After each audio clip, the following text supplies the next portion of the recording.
Hi, I'm Mike from Momentum Investments, and today I'm going to talk about responsible investments, or how it's better known in the industry, ESG. You would have probably come across responsible investments, and the sense that you would have got is that this is a feel-good approach that doesn't really have tangible impacts or effects. It's something that looks good in a corporate brochure, but as an individual advisor or investor, how do you actually engage with it? Is it meaningful? Is it something you should be wanting to support or think about when you make your capital allocation decisions or your investment decisions? Now, to start with, I'm quickly going to unpack what the E, S, and G means, and then we'll go through some of the tangible and intangible impacts of responsible investing. The E stands for environmental, and effectively environmental is all about those projects and initiatives that are good for the environment. Renewable energy is a case in point of an environmentally focused initiative. So the South African economy, from an energy perspective, is highly dependent on coal. We are very acutely aware of the impact of coal on the environment and its influence in global warming. So recently in Death Valley in California, on Sunday, the 13th of August, it reached a temperature of 54.4 degrees, one of the highest temperatures on record. And it really tells you that we are having a real and fundamental effect on our environment. And it's important for us to put in place initiatives that reduce our coal dependency over time.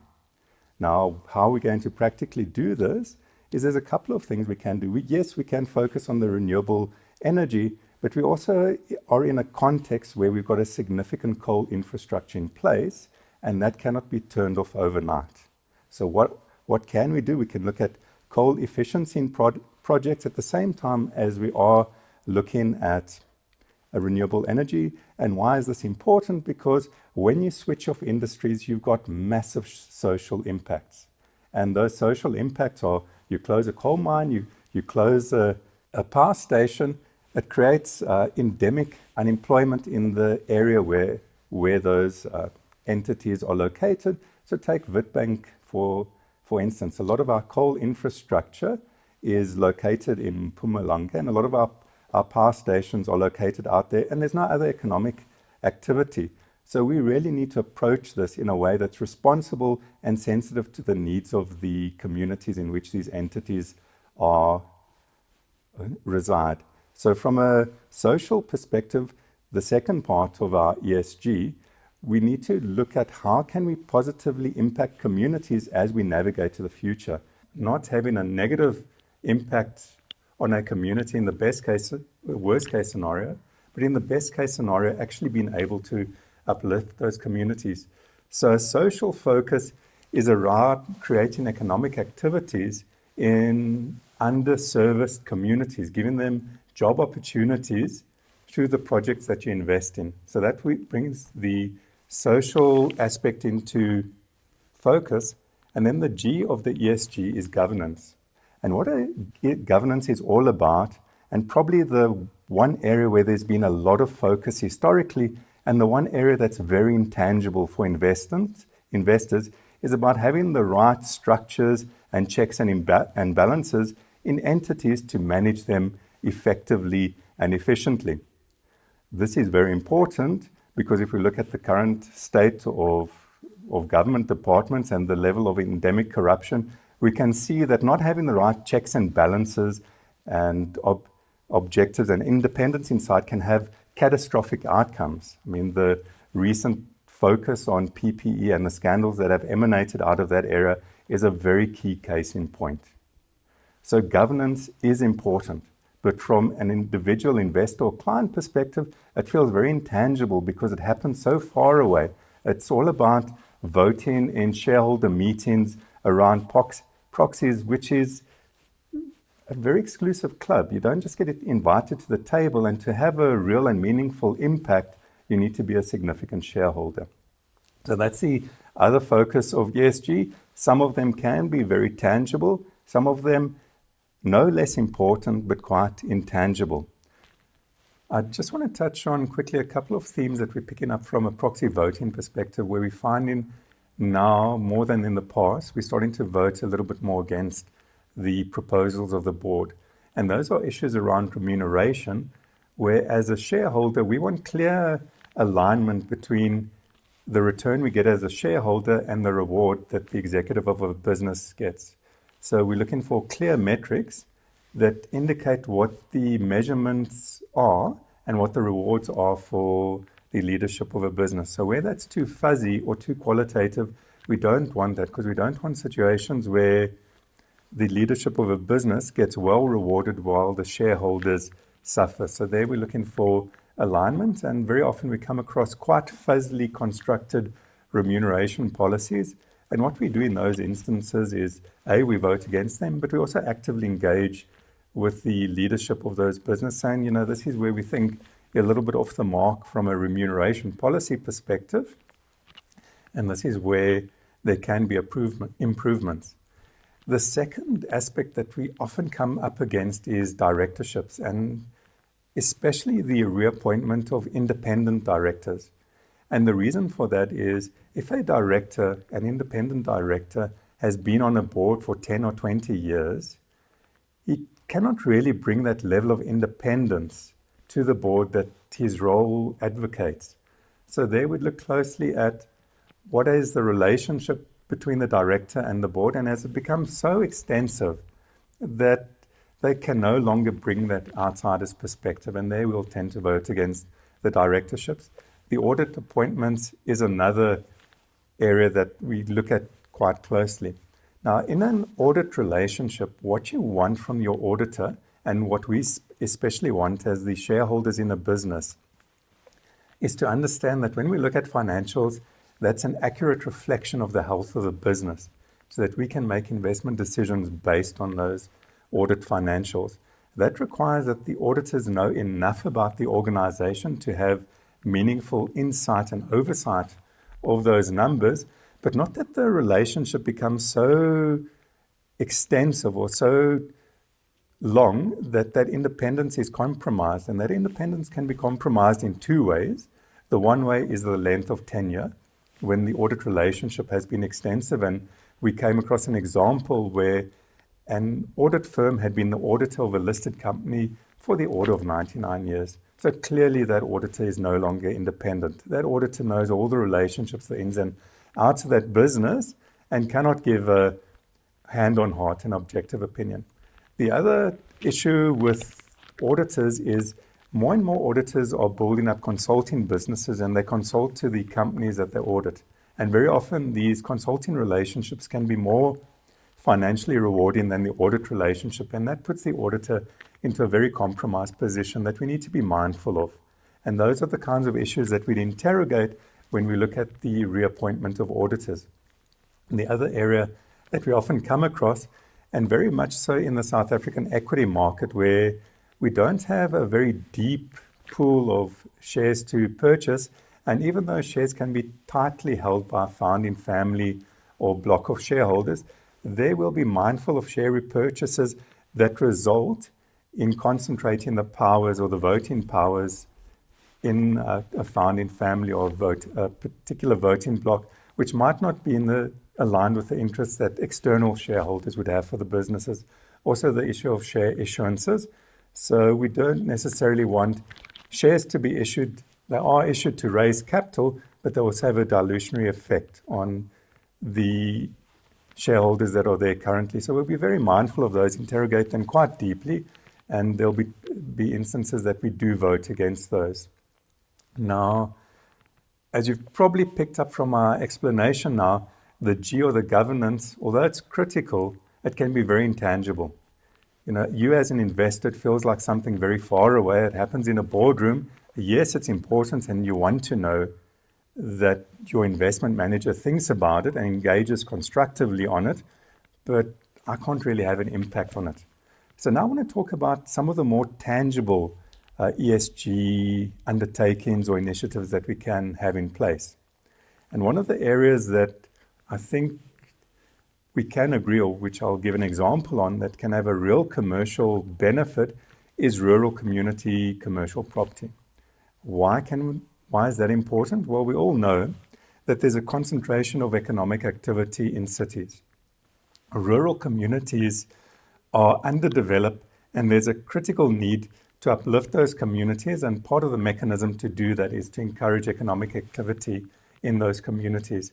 Now, a rural mall can actually achieve that objective. So how does that achieve that objective? I'm going to talk about two examples. The first one is Taung Square in Northwest Province. This is a shopping center that has been placed in a previously underserviced community, and there's a couple of benefits that come out of it, not just from an economic return perspective, which is the fundamental starting point for us, but which also has a significant social impact. And I'll unpack a little bit of the environmental impact as well.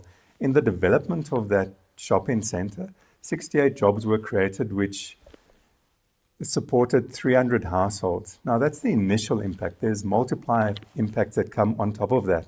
All those shops need to employ staff, and the shopping center itself becomes a node of economic activity. So taxis come into that area. There's other micro enterprises that start clustering around it. So you get this multiplier effect that's beneficial for the community. And why that's important is it starts getting the support of the community, and the community starts to use it. So how do they have an impact on the ESG initiative? Is they actually come and spend and shop in those centers, which benefits us because we start achieving our economic return, but it benefits the communities because there's a location or a place where they can go and start concentrating economic activity, and you start getting infrastructure being developed around it. The individuals employed in those businesses have capital available to build better houses. So there's a very multiplier effect. The other example that I want to talk about, I've spoken a lot about coal and coal-fired power stations, is Emala Mall in Witbank. That mall had 100-odd jobs created during the construction process, which supported 500 families, and then all those other multiplier effects that I talk about. But these investments don't just create direct opportunities, and I've described some of the social opportunities that they've created. There's other opportunities, and the one that I want to touch on briefly is that of solar projects. Now, in South Africa, we've got a critical shortage, we've got an energy crisis because Eskom cannot always keep the lights on, and more this is going to become a focus area for all of us going forward.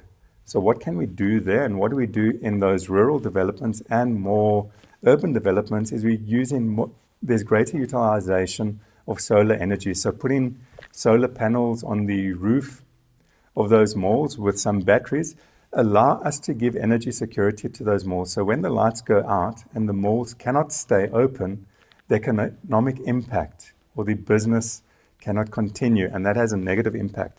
If we can keep the lights on through the utilization of the solar project, it harnesses that or continues that economic activity, but there's also a strong investment rationale.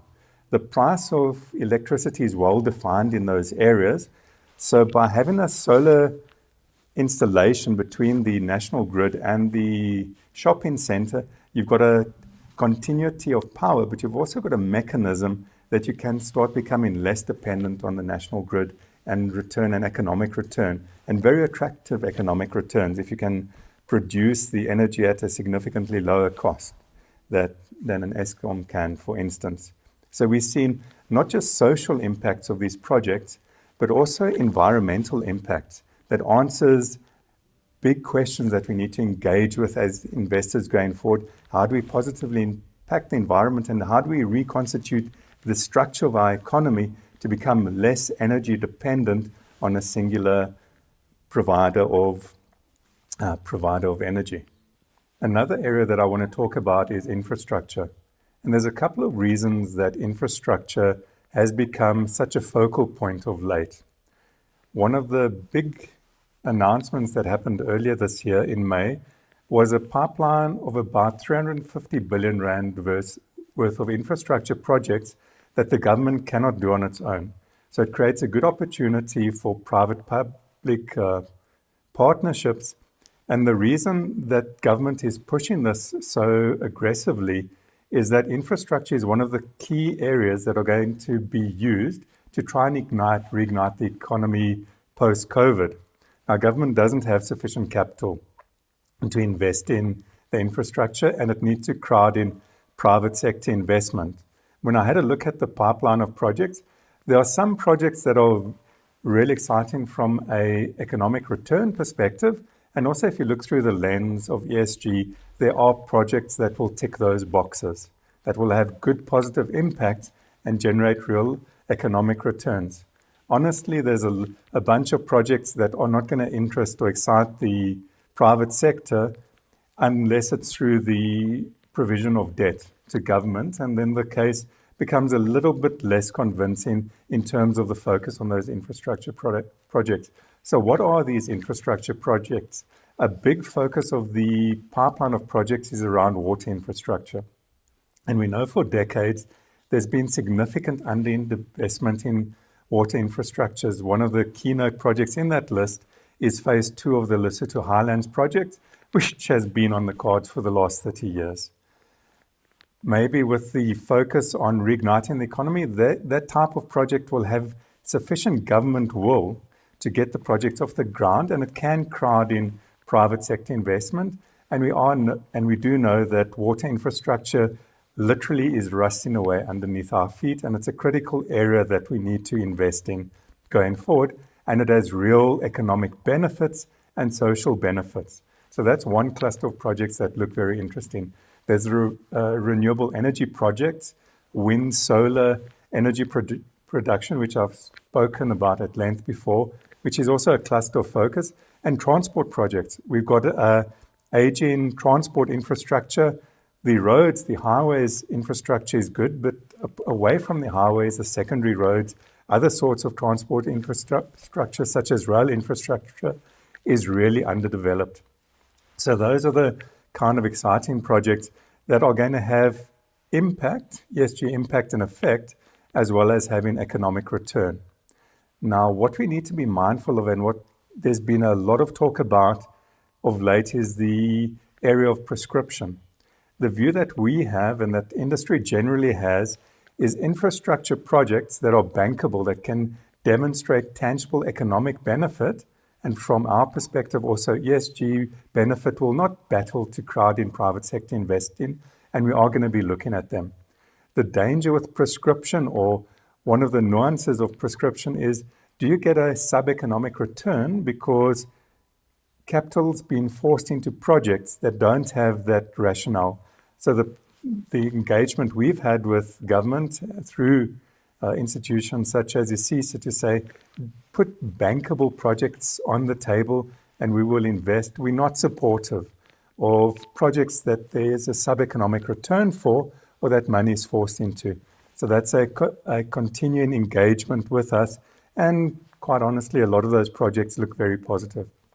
So we're quite confident about them and going forward, and we will be investing in some of those projects that have the effect that we're looking for, both from a return perspective as well as from a responsible investment perspective.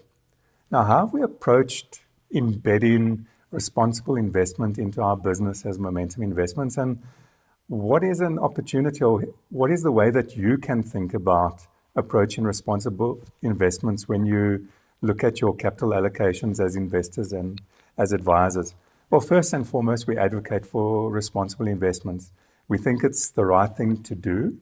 And I also hope that I've demonstrated that there are real economic benefits and return benefits that can be harnessed from that. So clearly we want to advocate it, and we want our investors, clients, and the rest of the industry to advocate it.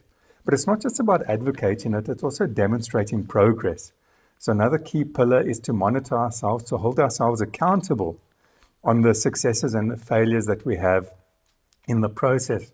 And to enable this, we do need to disclose our activities, and we openly disclose what we've been able to achieve, and that's available, for example, on our website. The approach that we've adopted with responsible investing is not a bolt-on approach. We don't think the right thing to do from a principal perspective is to have it as an add-on or complementary initiative. It's actually to embed it deeply within the way that we think about investments. And as an example, in the equity space, we are very active both in terms of engagement as well as voting on proxies, as I've spoken about a little bit earlier. But what is very important is that we have integrity. Even when there are initiatives that won't carry or be successful, that we raise our voice and be heard, because you end up with a groundswell effect where initiatives that were not successful in the past start becoming more mainstream. And nobody spoke about climate change seriously 10 years ago from a private sector perspective. It was a nice to have. Now it's becoming a critical thing. So by voicing those opinions, by having a voice, having a strong opinion, a well-founded opinion, you can progress on your journey towards doing things responsibly. I hope I've been able to demonstrate some of the tangible and intangible benefits of responsibly investing, and that it's not just something that happens far away. It's something that you can have a real impact on in terms of engaging with your investments when you decide to allocate capital, or as simply as going into the shopping mall and supporting the initiatives directly or indirectly there. Thank you very much.